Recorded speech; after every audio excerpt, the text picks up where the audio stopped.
आज हम पढ़ेंगे जावा का दिस कीवर्ड। ठीक है, दिस कीवर्ड तुम ऐसे समझ रहे हो कि दिस मतलब यहाँ, ठीक है, यहीं पे। ऐसा कुछ नहीं है, जावा में ऐसा कुछ नहीं है। इसका मतलब ऐसा ही कुछ है बट ऐसा नहीं है। ठीक है, ऐसा समझ लो कि यहाँ पर क्या होता है, दिस को कैसे यूज करते हैं कि हम एक वैल्यू को असाइन करने के लिए यूज करते हैं, मतलब डिफाइन करने के लिए। ठीक है, कि ये वाला चीज है। ठीक है, तो देखो जब तुमको इसका यूज कैसे मालूम पड़ जाएगा ना, तुम अच्छे से समझ लोगे कि ये कैसा चीज है। ठीक है, बट ये बहुत ही इंपॉर्टेंट चीज है। ठीक है, अच्छे से समझो। ठीक है, इसमें क्या बोल रहा है कि this keyword is a reference variable. ठीक है, इसमें क्या बोल रहे हैं, दिस कीवर्ड क्या है, एक रेफरेंस वेरिएबल है, वेरिएबल रेफरेंस वेरिएबल। ठीक है, जब आपको अच्छे से समझ, जब मैं कोड दिखाऊंगा ना तुम समझ में आ जाएगा तुम्हें। ठीक है, रेफरेंस वेरिएबल कैसा होता है। तो this keyword refers the current class instance variable. देख रहे हो क्या बोल रहा है, रेफरेंस वेरिएबल। किस कैसे रेफरेंस वेरिएबल है, क्या करता है, रेफर करता है किसको, करेंट क्लास का इंस्टेंस वेरिएबल को। ठीक है, किसको रेफर करता है, इंस्टेंस वेरिएबल को, किसका करेंट क्लास का। इतना समझ लो। ठीक है, तो इंस्टेंस वेरिएबल, फिर एक क्वेश्चन आएगा, इंस्टेंस वेरिएबल क्या है। इंस्टेंस वेरिएबल जो एक ग्लोबल वेरिएबल है। ठीक है, जो भी एक मेथड के अंदर नहीं होगा जो वेरिएबल, उसको हम बोलेंगे इंस्टेंस वेरिएबल।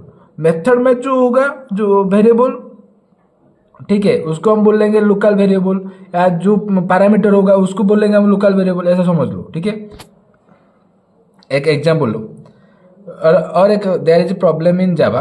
ठीक है, दिस कीवर्ड क्यों यूज होता है ये भी समझाने के लिए एक प्रॉब्लम समझो। जावा में एक प्रॉब्लम है, जैसे कि हम अगर एक इंट आई एक इंस्टेंस वेरिएबल ले लिए और इंट आई एक लोकल वेरिएबल ले लिए, तो अगर हम इसका वैल्यू इसके अंदर डिफाइन करेंगे, तो हम पढ़े थे कि आई इज इक्वल टू इसका वैल्यू रखेंगे, आई इक्वल टू इसमें जो वैल्यू जो होगा उसको लिख देंगे, तो इसका वैल्यू आ जाएगा इसमें, इसके अंदर हम पढ़े थे। बट ऐसा नहीं होता है। जावा में क्या होता है, अगर इंस्टेंस वेरिएबल और लोकल वेरिएबल दोनों का सेम होता है नेम, ठीक है, वेरिएबल नेम जो अगर सेम होता है तो क्या होता है, डिफॉल्ट वैल्यू आता है। ठीक है, मतलब डिफॉल्ट वैल्यू क्या होता है, डिफॉल्ट वैल्यू जीरो होता है हमेशा, जो आउटपुट आ जाएगा जीरो। तुम आई को डिफाइन किए होगे, ये वाला आई को डिफाइन किए होगे 10, आउटपुट आ रहा होगा जीरो। इसीलिए हम दिस कीवर्ड यूज करते हैं। ठीक है, ये समझ लो। एक एग्जांपल ले लो, ये हो गया वॉइड सेट वैल्यू इंट आई, तो आई इज इक्वल टू आई, मतलब हम ये वाला आई को यहाँ पर डिफाइन कर रहे हैं। तुम समझ रहे हो बट जावा समझ नहीं आ पा रहा है कि ये कैसा है, तो उसको समझ में आ रहा है ये कैसा हो गया। ठीक है, इसीलिए अगर अब जब हम वॉइड शो एक क्या मेथड बना लिए, उसके अंदर system data dot print I जो हम प्रिंट करेंगे, तब क्या आ जाएगा, वैल्यू आ जाएगा आउटपुट जीरो। ठीक है, ये हो गया, ये वाला जीरो तुम समझोगे कहाँ से आया, पर ये हो गया डिफॉल्ट वैल्यू आ गया। ठीक है, ये वाला कोड है। तो इसी प्रॉब्लम के कारण हम क्या यूज करते हैं, दिस कीवर्ड यूज करते हैं। ठीक है, इसी का प्रॉब्लम के कारण हम दिस कीवर्ड यूज करते हैं। तो दिस क्या करता है, रेफर करता है किसको, इंस्टेंस वेरिएबल को। ये प्रॉब्लम को हम अगर सॉर्ट आउट करना चाहेंगे तो और एक एग्जांपल देखो तो अच्छे से समझ पाएंगे कि कैसे सॉर्ट आउट हो गया। ठीक है,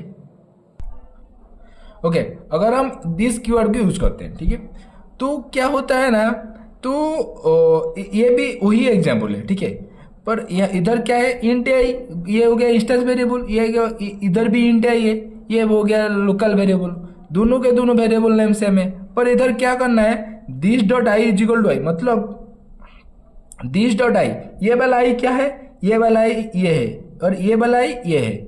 तुम समझ रहे हो कि आई आई तो समान इक्वल दिख रहा है, तुम तो ऐसा हो सकता है ये वाला इसको रेफर कर रहा है, नहीं, दिस कीवर्ड किसको रेफर करता है, हमेशा इंस्टेंस वेरिएबल को रेफर करता है। इसीलिए ये वाला आई है ये वाला आई है ये। ठीक है, ये समझ में आ गया। मतलब जब भी हम एक ऑब्जेक्ट बनाएंगे और वॉइड सेट वैल्यू को, उस ऑब्जेक्ट के हेल्प से सेट वैल्यू को जब कॉल करेंगे, ये एक पैरामीटराइज मेथड है। इसीलिए क्या करना है, जब हम वैल्यू पुट करेंगे इसका, ठीक है, जब हम वैल्यू पुट करेंगे, जो भी वैल्यू आएगा वो आएगा इसके अंदर, ये वाला वैल्यू इसमें आके असाइन हो जाएगा। मतलब जब हम इसको प्रिंट करेंगे तो क्या आएगा आउटपुट, जो वैल्यू इसका होगा, ये वाला आई का होगा। ठीक है, ये वाला एग्जाम्पल ले लो। मेन मेथड के अंदर एक दूसरा एक क्लास बना लिए, उसके अंदर एक मेन मेथड बना लिए हम।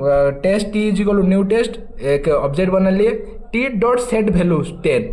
जब हम वैल्यू सेट करेंगे 10 सेट कर देंगे। ठीक है, इधर हम सेट 10 कर लिए, वैल्यू को वैल्यू सेट मतलब इंट आई का वैल्यू अभी क्या हो गया 10, ये वाला 10 हो गया, इधर आ जाके पुट हो गया। ठीक है, ये वाला वैल्यू 10।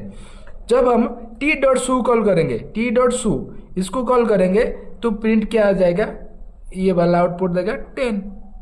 समझ गए। पर उधर क्या हो रहा था, अगर हम दिस को हटा देते तो क्या होता, आउटपुट रहता 0। इतना ही फर्क है, सिर्फ इतना ही फर्क है और कोई बात नहीं। और भी बहुत सारे यूज केसेस है, हम आगे जाके पढ़ेंगे एक के बाद एक। ठीक है, देखो, थैंक यू।